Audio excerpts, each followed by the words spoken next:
Deus, quando entregou a terra prometida para os filhos de Israel, quando eles chegaram à terra, a primeira cidade que estava diante deles, resistindo inclusive, era Jericó.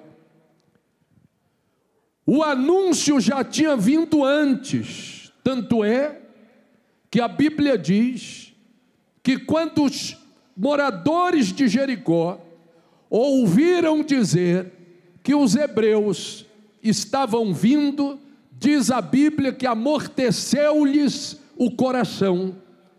Eles já ficaram inquietos e já ficaram ali apavorados, porque diz a Bíblia que eles já sabiam que o Senhor entregaria todas as terras as quais ele havia prometido aos filhos de Israel, e Jericó estava dentro da terra prometida. Um detalhe que muita gente não sabe e fala até errado, já vi até pastor falando errado: Israel invadiu. Não, Israel não invade ninguém, quem invade é o MST. Israel não invadiu nada, a terra era deles. Quem era o invasor era quem estava ali ocupando o local indevidamente. Quando alguém ocupa um local indevidamente, o que acontece quando o verdadeiro dono, por lei, e no caso dos filhos de Israel não era nem uma lei de cartório não, que já seria válida, no caso dos hebreus era uma ordem direta de Deus, de que aquele local ali seria de Abraão, dos seus descendentes, e aquele local pertencia aos filhos de Israel. Quando alguém chega num local que é seu por direito, e este lugar está ocupado, qual o procedimento? Hoje, primeiro você requer a terra. Foi o que fizeram os filhos de Israel. Aliás, o recado chegou na frente. Hoje, se alguém ocupa um local que é seu, a primeira coisa que essa pessoa vai receber é um recado. Primeiro, geralmente, é um recado informal. Se a pessoa não der ouvidos, aí ela recebe um recado formal. Geralmente, quem dá este recado formal é um oficial de justiça, levando ali documentos e comunicando às pessoas que elas estão ocupando um local que não é delas, é indevido, que aquele local ali tem dono. E a pessoa, obviamente, tem um prazo, que não é obrigatório que se dê, mas se faz isso, até por uma questão de humanidade, de humanismo, e a pessoa, então, pode ali desocupar o local e sair. Se ela não sai, aí já vem o terceiro passo, que é a reintegração da posse. Essa daí é feia. É policial jogando bomba de gás, é menino gritando, é mulher desmaiando, é véia caindo. Olha, é de cortar o coração. Até a polícia que vai fazer não gosta. Mas infelizmente, a lei tem que ser o quê? Quer dizer, infelizmente. A lei tem que ser cumprida, mas infelizmente, ao cumprir-se a lei, você tem ali um conflito. Quem já viu uma reintegração de posse aqui? Já viu? É feia a coisa, não é feia? É uma coisa que ninguém queria ver, fala a verdade, é ou não é?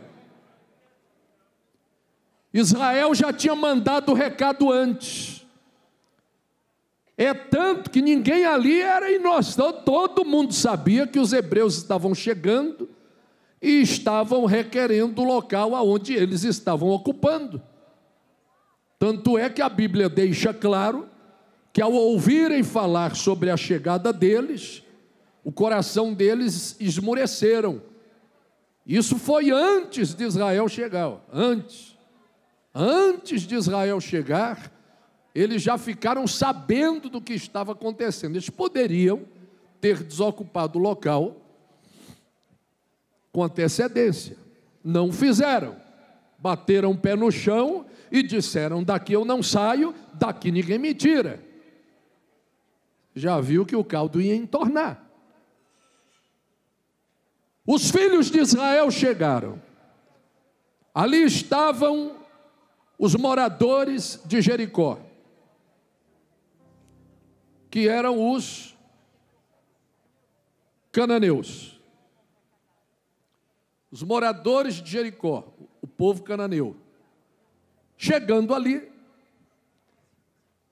Deus, ainda com a sua infinita misericórdia, manda o povo dar 7 voltas em torno da muralha. Eu tenho certeza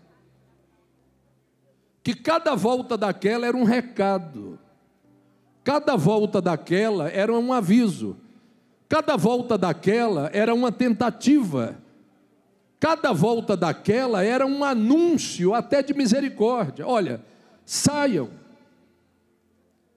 Ao contrário do que muita gente pensa, Israel não estava em guerra com Jericó, não. Não havia guerra declarada com o povo de Jericó, não havia. O que havia era, Israel queria entrar e Jericó não queria sair. E digo a você, se na 5ª volta, o povo de Jericó se arrependesse, dissessem: olha, vamos desocupar a terra, lhe garanto que todos sairiam em paz e Israel iria ocupar o local que é deles. Inclusive o é até hoje. Mas cada volta daquela era um aviso. Você já viu mãe quando avisa? Quem já viu mãe aí quando avisa? Quem aqui é mãe? Muito bem. Quem não é, todo mundo aqui, sem exceção, tem ou teve uma. E como é que mãe avisa? Menino, não vá. A lapada não vem de início, preste atenção. É um aviso prévio. Eu te disse para não ir, você teima e você insiste, ela vai avisando até a lapada final. Cada volta daquela era um anúncio e era uma volta de misericórdia, para que o povo de cananeu se retirasse pacificamente, saísse, pronto.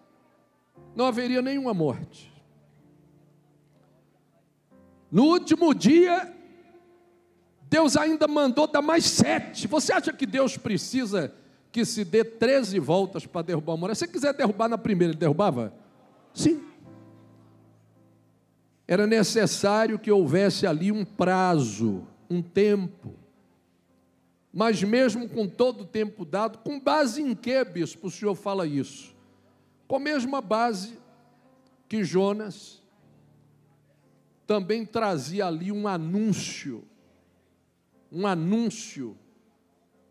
de uma calamidade, e ele andou durante 3 dias pela cidade de Nínive avisando.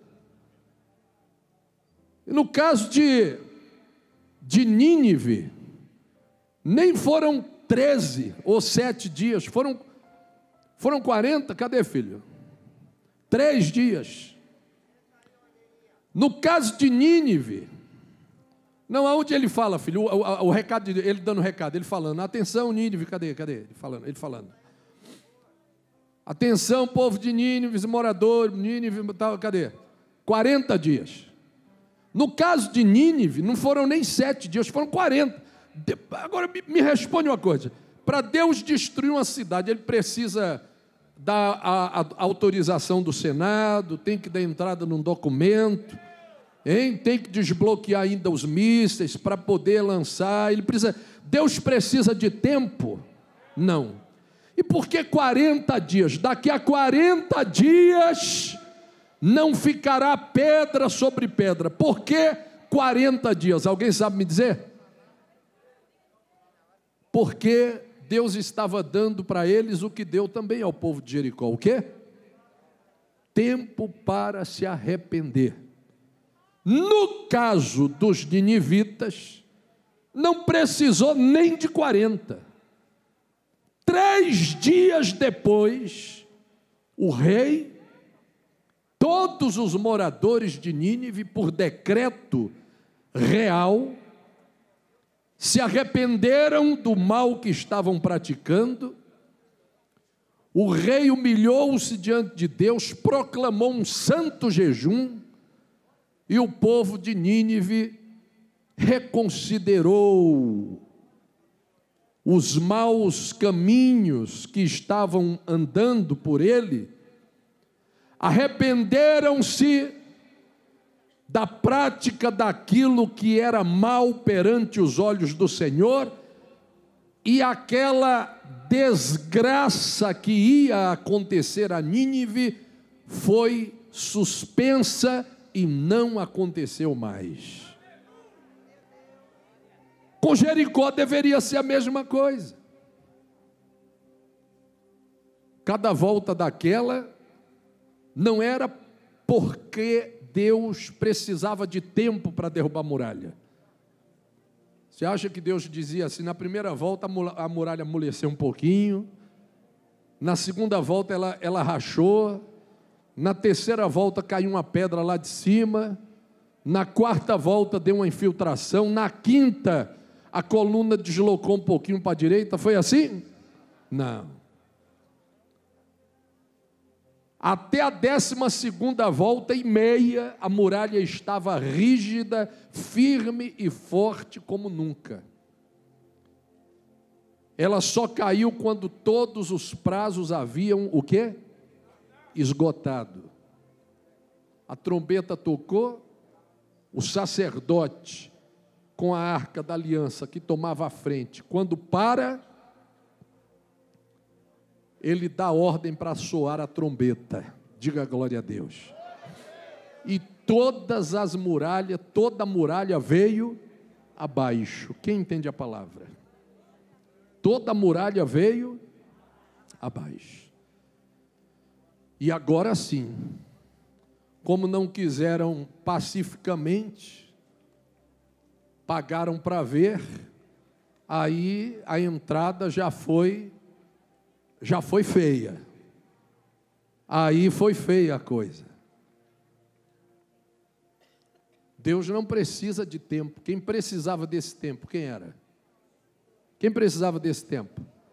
Mas que povo? Hã? Não, o povo de Israel não. Os cananeus. O nosso inimigo hoje não são os cananeus. O nosso inimigo hoje já está declarado que é nosso inimigo. Não adianta dar tempo a ele para se arrepender, porque ele é inarrependível. Eu estou falando de quem? Satanás. A guerra com ele já está o quê? Declarada. E a cada volta vai ser uma muralha que vai cair por terra e uma vitória nossa para cima do inferno. Diga glória a Deus. A cada volta.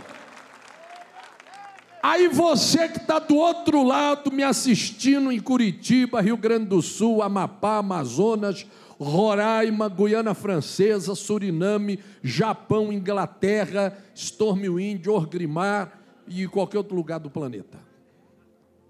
Eu digo uma coisa para você, Silitos, Ngoro Crater, Gadgetsa, de qualquer lugar. Eu digo uma coisa para você. Ah, bispo, eu queria estar aí na primeira volta, porque se eu não fizer a 7, né? Então não vai dar certo. O bispo Jorge falou aqui, negócio de quebrar corrente. Não tem isso aqui não, filho. Se eu não fizer a 7, não vai dar certo. Não, aqui vai dar certo. O que vai acontecer, e aí eu tenho que falar a verdade para você, é o seguinte: cada volta que você deixa de fazer, é uma batalha e, consequentemente, uma vitória que você deixa de ter. Quando o rei de Israel procurou o profeta Eliseu, pedindo a ele livramento sobre o inimigo, Eliseu disse para ele: vai lá, abre a janela para a banda para a zona leste, vai lá, abre a janela para a zona leste, para o oriente, e dá flechadas no chão, vai lá e volta. O rei voltou rapidinho. Eliseu chegou para ele e perguntou assim: mas já? Ué? Só faltou Eliseu olhar no relógio assim: mas já? Quantas flechadas você deu? E o rei falou 2 ou 3, quantas? O rei falou 5 ou 6? Ah. O rei falou 2 ou 3 vezes e parou e voltou. Eliseu só não arrancou os cabelos porque Eliseu era careca. Eu nem gosto de falar isso porque o último que... Calvo. Eliseu ficou indignado com a situação. Indignado. Porque Eliseu disse, presta atenção que Eliseu disse: 5 ou 6 vezes deveria ter ferido a terra. Presta atenção. O que significa isso? 5 ou 6 vezes deveria ter ferido a terra. Significa o seguinte: cada flechada daquela era uma vitória sobre os inimigos. Quem entende isso? A vitória não dependia de um pacote de flechadas, não. Cada flechada era o quê? Uma vitória. E ele foi claro: porque feristes 2 ou 3 vezes, tu terás 2 ou 3 vitórias sobre os inimigos. Se tu ferisses 5 ou 6, tu terias 5 ou 6 vitórias sobre o inimigo e, consequentemente, iria dar cabo deles. Cada flechada era o quê? Uma vitória. Então você que está me assistindo aí, que não pôde estar aqui hoje, de repente você nem sabia da volta de Jericó. Você nem sabia da volta de Jericó. Sabe qual foi a última vez que eu fiz a volta de Jericó? Aqui? Sabe quando? Nunca. Nunca. Primeira vez. Aqui, em qualquer lugar que eu passei. Vou dizer uma coisa para você: cada flechada é uma vitória, cada volta é uma vitória. Ô bispo, se eu vier 7 sábados, são suficiente 7 vitórias para dar cabo do inimigo e você obter o resultado. Suficiente. E eu que estou assistindo aqui em Goiás, que não estou aí hoje, mas eu quero estar nas próximas. Aí já era, né? Que eu já quebrei como diz o bispo Jorge lá, não quebrou nada não. O que vai acontecer é o seguinte: você poderia dar 7 voltas, 7 conquistas, eu posso vir 5, vai ser 5 vitórias. Cada um sabe aonde cada calo, cada sapato calo sabe onde não sei o que aperta. Você que sabe qual é a sua situação. Eu na verdade, eu vou na 7 porque foi determinado que em 7 isso já foi determinado, tá certo? Mas se eu fosse no meu pensamento ou no meu achismo, aí eu não ia 7, eu ia de 27, 57, 2.777. Porque a luta não é fácil. É fácil, igreja? Não. Mas Deus está dizendo que Eliseu disse para o rei: 6 ou 7 vezes e você daria cabo dos inimigos. O nosso inimigo, diferente do povo de Jericó e do povo de Nínive, ele não precisa de tempo. Por quê? Porque o nosso inimigo já declarou-se nosso inimigo e ele não se arrepende. Não adianta você dar 1 dia, 2, 3, 4, 5 para o diabo para ver se ele pondera, pensa um pouco, medita no que ele estava fazendo e se conserte. O diabo faz isso? Ali é caso perdido. E a nossa guerra é contra quem? Contra quem? Contra ele. Então, é guerra declarada. Não há prazo. É agora, é imediatamente, é partir para cima, é conquistar aquilo que Deus prometeu para a gente. Então eu quero chamar os filhos de Abraão para começar a rodar as muralhas que cercam, que estão entre você e as coisas que Deus te prometeu, que está aqui, ó, no teu coração, que você tanto pensa, tanto sonha, tanto deseja, mas até agora não chegou aqui, ó, na sua mão. 7, presta atenção, 7 sábados. Os primeiros que estão aqui têm a chance de serem os que vão ter mais vitórias, porque você já começou bem. Não significa dizer, não significa afirmar que sim, porque começar bem, qualquer um começa. O problema é terminar bem. E você que de repente está aí de longe e disse, eu não comecei bem, mas você pode terminar bem. Sábado que vem, 3 horas da tarde, com a permissão de Deus, a gente se vê. Eu vou na frente, o sacerdote ia na frente, por isso que eu trouxe hoje a minha estola sacerdotal. Porque todos os sábados eu vou estar com ela, porque eu vou tomar a frente. O sacerdote ia na frente com a arca da aliança e o povo todo ia atrás. Cada volta vai ser uma resposta forte para a gente. Diga glória a Deus. Você quer isso? Você quer isso? Então diga assim, ainda bem, Jesus, que veio esse propósito para abençoar minha vida. Amém? Fiquem de pé então em nome de Jesus. Diga glória a Deus.